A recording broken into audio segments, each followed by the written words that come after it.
باقی کام اللہ کرے گا، کچھ اللہ بھی آپ کے ساتھ ہو جائے گا، اس سے آپ کو مصیبتوں کو برداشت کرنا اور آسان ہو جائے گا۔ اور انسان کے لیے سب سے بڑی مصیبت ہے موت۔ دنیا میں آدمی ہر چیز برداشت کرتا ہے، موت کوئی نہیں چاہتا۔ تو اللہ نے اس سب سے بڑی مصیبت کا ذکر کیا کہ تم اگر اللہ کے لیے مصیبتیں برداشت کر رہے ہو اور تم پر مصیبتیں آ رہی ہیں تو یہ ناکامی کی علامت نہیں ہے، یہ تمہارے کامیاب ہونے کی دلیل ہے۔ اس لیے کہ جو سب سے بڑی ناکامی جس کو دنیا میں سمجھا جاتا ہے وہ موت ہے، تو اللہ کے لیے اگر کوئی مر بھی گیا نا تو وہ مرا ہی نہیں ہے، وہ تو حقیقت میں زندہ ہو گیا ہے، تو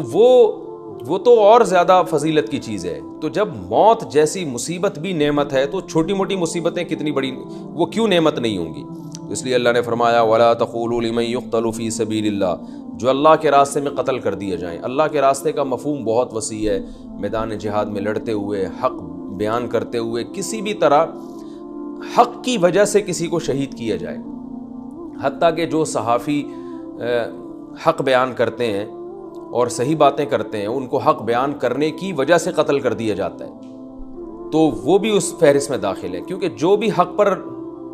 حق کی خاطر قتل کیا جائے گا وہ سارے اس میں داخل ہیں۔ اللہ فرماتے ہیں جو لوگ اللہ کے راستے میں قتل کر دیے جائیں ان کو مردہ مت کہو، بل احیاء، وہ زندہ ہیں، وَلَٰكِن لَّا تَشْعُرُونَ، لیکن تمہیں شعور نہیں ہے۔ یاد رکھیں یہ جو اللہ تعالیٰ نے شہید کے بارے میں کہا کہ اس کو مردہ مت کہو، تو بذات خود فقہا یہ بیان کرتے ہیں کہ شہید کو مردہ کہنا بذات خود ایک جائز عمل ہے۔ تبھی حدیث میں بھی شہید کے لیے مقتول کا لفظ استعمال ہوا ہے، میت کا لفظ استعمال ہوا ہے، ماتا کا لفظ استعمال ہوا ہے کہ اس کا انتقال ہو گیا، تو یہ فی نفسی ہی جائز عمل ہے۔ یہاں جو قرآن میں کہا گیا ہے نا، اس کا مطلب یہ ہے کہ عام مردوں کی طرح مردہ مت کہو اس کو، وہ عام مردوں کی طرح نہیں ہے، مردہ سمجھ کے مردہ مت کہو اس کو، اور مردہ سمجھنے سے مراد جیسے عام مردے ہوتے ہیں، نا بل احیاء، وہ زندہ ہے۔ اب کیسی زندگی ہے؟ یہ چیز تمہاری عقل سے بالاتر ہے، کیونکہ وَلَٰكِن لَّا تَشْعُرُونَ، تمہیں شعور نہیں ہے، تمہارے عقل میں اللہ نے اتنی صلاحیت نہیں رکھی ہے کہ تم شہید کی زندگی کو پہچان سکو۔ تو اس لیے علماء نے فرمایا ہے کہ اس آیت میں اللہ تعالیٰ نے شہید کے بارے میں بتایا کہ شہید کو ایک خاص قسم کی زندگی ملتی ہے جو عام مردوں کو نہیں ملتی، اور وہ زندگی اتنی اعلیٰ زندگی ہے کہ وہ ہم اس کا ادراک نہیں کر سکتے۔ اور بعض علماء نے یہ بات بھی لکھی ہے کہ اسی طاقتور زندگی کے اثرات ہیں کہ اکثر اوقات مشاہدہ ہے کہ شہید کا جسم خراب نہیں ہوتا۔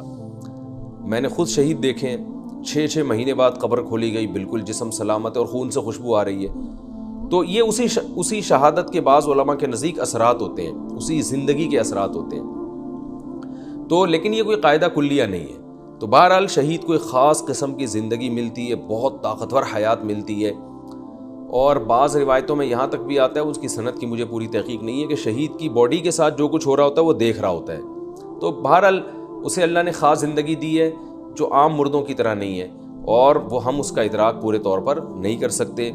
اس لیے اللہ نے بتا دیا۔ تو یعنی ہمیں تو اس پہ ترس آئے گا، ہائے بیچارہ مر گیا، ہائے دنیا سے چلا گیا۔ دنیا سے چلا گیا کا مطلب نعمتوں سے محروم ہو گیا، تو اللہ فرماتے ہیں نعمتوں سے وہ محروم نہیں ہوتا، وہ تم سے زیادہ مظلوم ہوتا، اسے طاقتور حیات ملتی ہے، لیکن تمہیں اس کا شعور نہیں ہے۔ سورہ یاسین میں ہے نا کہ وجاء من اقصى المدینة رجل یسعی، کہ حضرت عیسیٰ علیہ السلام کے 3 قاصد گئے تھے کسی قوم کو سمجھانے کے لیے، تو وہ قوم ایمان نہیں لے کر آئی، تو شہر کے کنارے سے ایک شخص دوڑتا ہوا آیا اور قوم سے کہنے لگا ان کی باتوں پر ایمان لے آؤ۔ قوم نے اس شخص کو قتل کر دیا۔ قرآن کے الفاظ ہیں کہ جیسے ہی قتل کیا ہے اس کو، قال یا لیت قومی یعلمون، اس کی الفاظ کیا اس کی زبان سے نکلے، ہائے کاش میری قوم کو پتہ چل جائے، بما غفر لی ربی وجعلنی من المکرمین، کہ میرے رب نے میری خطاؤں کو بھی معاف کر دی اور مجھے کتنی عزت دی ہے۔ یعنی قوم تو سمجھ رہی ہے کہ ایک لاش پڑی ہوئی ہے، اور اس کے الفاظ یہ ہیں کہ کاش میری قوم کو پتہ چل جائے کہ اللہ نے مجھے کتنی عزت دی اور میں کتنے مزے میں ہوں، تو یہ سارے ایمان لے آئیں۔ یہ تو گویا لاش پہ میری یعنی افسوس کر رہے ہیں، بندہ ہم نے مار دیا۔ تو اتنا بڑا اللہ نے شہید کو مقام دیا ہے کہ وہ عام مردوں کی طرح نہیں ہے۔ عام مردوں کے ساتھ الگ معاملات ہوتے ہیں، شہید کے ساتھ الگ معاملات ہوتے ہیں۔ تو اس کو جو موت کے بعد جو اس کی زندگی ہے وہ اس زندگی سے کروڑہ گنا اچھی ہوتی ہے۔ تو اس معنی میں کہا گیا کہ اس کو مردہ عام مردوں کی طرح مردہ مت کہا کرو، تبھی اللہ نے شہید کے لیے اسلام نے جو ہے نا ایک لفظ الگ سے وضع کیا ہے، شہید کا لفظ، جو دنیا میں کسی قوم کے پاس نہیں ہے۔ تو کیونکہ مردہ کہنے میں اس کی بے اکرامی ہے، کیونکہ لوگ اس کو عام مردوں کی طرح سمجھیں گے، تو اس لیے اسلام نے اس کو پروٹوکول دیا کہ جو حق کی خاطر جان دیتا ہے اس کو شہید کا لفظ کہا جائے گا۔ اور یہ اتنا مبارک مقدس لفظ ہے کہ اس لفظ میں وہ وحشت نہیں ہے جو کسی کو مردہ کہنے میں وحشت، کہتے ہیں نا 3 آدمی مرے پڑے ہوئے تھے تو ایک دم وحشت ہوتی ہے، لیکن جب آپ کہتے ہیں تین جو ہے نا 3 شہید میں نے اپنی آنکھوں سے دیکھے، فوراً دل میں ان کی ایک قدر پیدا ہوتی ہے، یار یہ تو بڑے مبارک لوگ ہیں، شہید ہیں۔ تو یہ اتنا مبارک لفظ ہے کہ اب غیر مسلم بھی اسلام سے یہ لفظ ادھار لے کر اپنے مردوں پہ فٹ کر رہے ہیں۔ آپ دیکھیں ہندو فوجی جب ہلاک ہوتے ہیں تو ان کے لیے تو ہلاکت کا لفظ ہے، کیونکہ وہ اس لیے ہلاکت کا لفظ ہے کہ یہ اسلام کا لفظ یہ تو صرف مسلم کے لیے استعمال ہو سکتا ہے، غیر مسلم کے لیے تو اسلام نے یہ لفظ وضع ہی نہیں کیا، لیکن غیر مسلم بھی مجبور ہیں کہ اپنے مردوں کو وہ بھی شہید کے لفظ سے تعبیر کر رہے ہیں، وہ بھی جناب اپنے جو بھی حق کی خاطر، ان کے خیال میں جو بھی حق کی خاطر لڑکے قتل ہوتا ہے تو اس کے لیے شہید کا لفظ استعمال کر رہے ہیں وہ۔ تو اس لیے اللہ نے فرمایا کہ وَلَٰكِن لَا تَشْعُرُونَ، تو جب یہ اللہ کے راہ میں مرنا اتنا مبارک عمل ہے جو سب سے بڑی مصیبت ہے، تو چھوٹی موٹی مصیبتوں کی بھی ایک فضیلت ہے اور اس پہ صبر کرنے سے تمہیں ثواب ملے گا، کیونکہ وہ سب اللہ کی خاطر ہے۔ وَلَنَبْلُوَنَّكُمْ بِشَيْءٍ مِّنَ الْخَوْفِ، رہا یہ مسئلہ کہ اللہ تو ہمیں آزماتا کیوں ہے، ٹینشنیں دیتا کیوں ہے، پھر صبر اور نماز کی تلقین کرتا ہے، کسی کو کوئی قتل ہوتا ہے تو شہادت کے فضائل سناتا ہے، تو ہمیں ٹینشن دے ہی نہیں، دنیا میں ہی جنت کے مزے دے دے۔ تو اللہ نے اگلی آیت میں فرمایا نا ایسا نہیں ہو سکتا، وَلَنَبْلُوَنَّكُمْ، ہم تمہیں ضرور آزمائیں گے، مختلف طریقوں سے آزمائیں گے، سب کے ساتھ آزمائش ایک جیسی نہیں ہوگی، وہ مختلف طریقے کیا ہیں، بِشَيْءٍ مِّنَ الْخَوْفِ، خوف مسلط کر دیں گے تم پر دشمن کا، تم حق پر ہوگے لہذا دنیا تمہارے خلاف سازشیں کرے گی جس کی وجہ سے تم خوف میں رہو گے۔ اور آج دیکھ لینا کیا کچھ ہو رہا ہے دنیا میں، اہل اسلام کے خلاف ساری دنیا جانتی ہے، تو خوف مسلط رہے گا تمہارے اوپر، والجوع، بعض دفعہ بھوک مسلط ہو جائے گی، معاشی لحاظ سے تم کمزور ہونا شروع ہو جاؤ گے، ونقص من الاموال، مالوں میں کمی ہونا شروع ہو جائے گی، والانفسی، جانیں ہلاک ہونا شروع ہو جائیں گی، قتل و غارت شروع ہو جائے گی، والثمرات، تمہارے پھلوں میں کمی ہونا شروع ہو جائے گی۔ تو مختلف طریقوں سے تمہاری معیشت کو بھی نقصان پہنچے گا، تمہارا جانی نقصان بھی پہنچے گا، تمہارا امن بھی تباہ ہوگا، کیونکہ دنیا تمہارے پیچھے پڑے گی۔ اور یہ سب چیزیں انفرادی طور پر بھی ہو سکتی ہیں، فرد واحد کے ساتھ بھی ہو سکتی ہیں اور قومی سطح پہ بھی ہو سکتی ہے، لیکن اللہ نے فرمایا وَبَشِّرِ الصَّابِرِينَ، جو اس موقع پہ صبر کرے گا اے نبی آپ اس کو خوشخبری سنا دیں۔ لیکن یاد رکھیں نبی صلی اللہ علیہ وسلم نے اللہ سے صبر مانگنے سے اور مصیبتیں مانگنے سے منع کی ہے، یہ تو اللہ تعالیٰ کی طرف سے ہے، لیکن ہمیں حکم یہی ہے کہ ہم اللہ سے عافیت مانگیں، اے اللہ ہمیں آزمائشوں میں نہ ڈال، تو نے اگر ہمیں آزمانا بھی ہے تو ہمیں نعمتیں دے کے آزما، خوب نعمتیں دے ہمیں، اور پھر اس میں ہمیں شکر کی توفیق عطا فرما، یہ دعا مانگنی چاہیے اللہ تعالیٰ سے۔ آگے اللہ نے صبر کرنے والوں کی ایک علامت بیان کی ہے، اور ایسی علامت بیان کی ہے کہ وہی علامت صبر کا ذریعہ بھی ہے، مصیبتوں کو برداشت کرنے کا ایک بہترین ایک دوا بھی ہے۔ فرمایا الذین، یہ وہ لوگ ہیں، صابرین کسے کہتے ہیں، اذا اصابتہم مصیبہ، جب ان کو کوئی مصیبت پہنچتی ہے، قالوا، تو یہ کیا کہتے ہیں، انا للہ، ہم اللہ کے لیے، اللہ کے غلام ہیں، تو مالک کو حق ہے کہ وہ غلام کے ساتھ جیسا چاہے سلوک کرے، ہم پہ ہماری مرضی نہیں چلے گی، ہم تو غلام ہیں، تو غلام پہ آقا کی مرضی چلتی ہے۔ دیکھیں یہ جانوروں کو ہم جب پالتے ہیں نا تو ان پہ ہماری مرضی چلتی ہے، گھوڑے کی لگام ہمارے ہاتھ میں ہوتی ہے، تو اب گھوڑا ہمارے حساب سے چلتا ہے، اپنے حساب سے چلے گا، ہم مار کے پھینک دیں گے اس کو، ذبح کر کے پھینک دیں گے اس کو، کیونکہ ہم نے اس کو خریدا ہے، ہم اس کے مالک ہیں۔ تو اب گھوڑے کو یہ اعتراض کا حق نہیں ہے کہ بھائی مجھے ادھر کیوں لے کے جا رہے ہو، مجھے ادھر کیوں لے کے جا رہے ہو، مجھے پہاڑوں پہ کیوں چڑھا رہے ہو، مجھے پہاڑ سے نیچے کیوں اتار رہے ہو، مجھے دریا کیوں پار کروا رہے ہو۔ تو گھوڑے کو اگر یہ اعتراض کرے تو گھوڑے سے کہا جائے گا بھائی تجھے خریدا ہے تیرے مالک نے، وہ تیرا مالک ہے۔ تو ہمیں گھوڑے پر اتنی ملکیت نہیں ہے جتنی اللہ کو ہماری ذات پہ ملکیت حاصل ہے، لہذا کچھ بھی ہو رہا ہے تو ایمان والے یہ سوچ کے صبر کرتے ہیں، انا للہ، ہم اللہ کے غلام ہیں، بھائی ہم پہ ہماری مرضی تھوڑی چلے گی، بلکہ ہم پہ اللہ کی مرضی چلے گی، ورنہ ہر انسان چاہتا ہے دنیا میں کوئی غم آئے نہیں، سارے مسئلے پورے ہوں, پوری دنیا کا بادشاہ میں بن جاؤں, سب سے زیادہ پیسہ میرے پاس, سب سے خوبصورت میں ہوں, سب سے زیادہ جوانی میرے پاس, سب کچھ میرے مسئلے حل ہو جائیں, تو ہر آدمی چاہتا ہے. تو ہوگا ایسا نہیں, تو ہم پہ ہماری مرضی نہیں اللہ کی چلے گی, یہ سوچ کے صبر کرتے ہیں. وَإِنَّا إِلَيْهِ رَاجِعُونَ, اور ہم نے جانا بھی اس کے پاس ہے. یہ اگلے جملے میں اور تسلی ہے. کیا مطلب؟ کہ اللہ نے وعدے کیے ہوئے ہیں کہ صبر کرو گے تو میں تمہیں اجر دوں گا. تو ہم نے جب جانا اس کے پاس ہے تو ہم اس کو خوش کر کے جائیں نا, تاکہ ہمیں نوازے وہ. تو خوشی اسی میں ہے کہ صبر کر لو. تو یہ دو جملے سوچ کے ان کو تسلی مل جاتی ہے. آج یہ انا للہ و انا الیہ راجعون لوگوں کی زبانوں پہ تو بہت ہوتا ہے, لیکن مفہوم دماغ میں نہیں ہوتا. چیخ بھی رہے ہوتے ہیں, انا للہ و انا الیہ راجعون بھی پڑھ رہے ہوتے ہیں, واویلا بھی کر رہے ہوتے ہیں, اور سارے الٹے کام کر رہے ہوتے ہیں مصیبت میں, اور آخر میں انا للہ و انا الیہ راجعون کہہ دیتے ہیں. تو یہ سوچ کے یہ الفاظ کہنے کی فضیلت ہے. ایسے ہی زبان سے کہنے کا کوئی خاص فائدہ نہیں ہے اس میں. سوچ کے کہ ہم اللہ کے غلام ہیں اور ہم نے اسی کی طرف لوٹ کر جانا ہے, اور ہمیں اس پر وہ اجر دے گا. حدیث میں آتا ہے کہ مسلمان کو ایک کانٹا بھی اگر لگتا ہے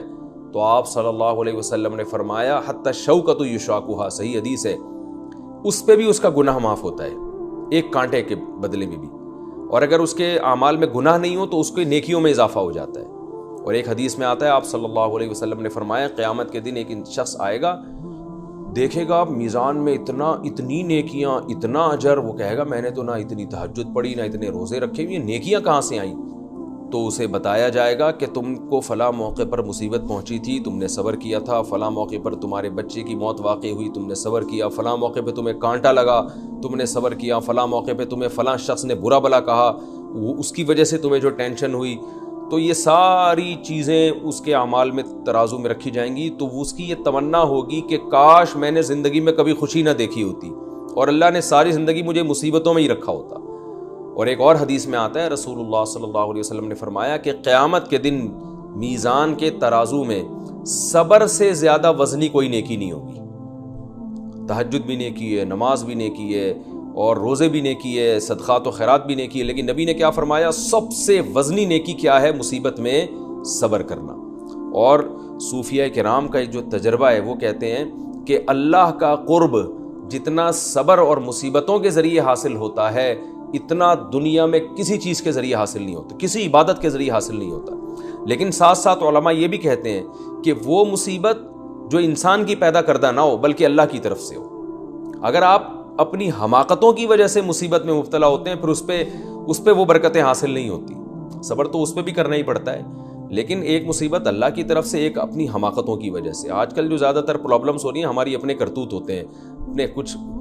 جیسے صحت کا خیال نہیں رکھا, الٹ پٹانگ شوگر کا مریض ہے, لڈو کھا رہا ہے اور کھاتے کھاتے شوگر ہائی ہو گئی, اب صبر کر رہا ہے کہ بس صبر کر رہا ہے اس مصیبت میں.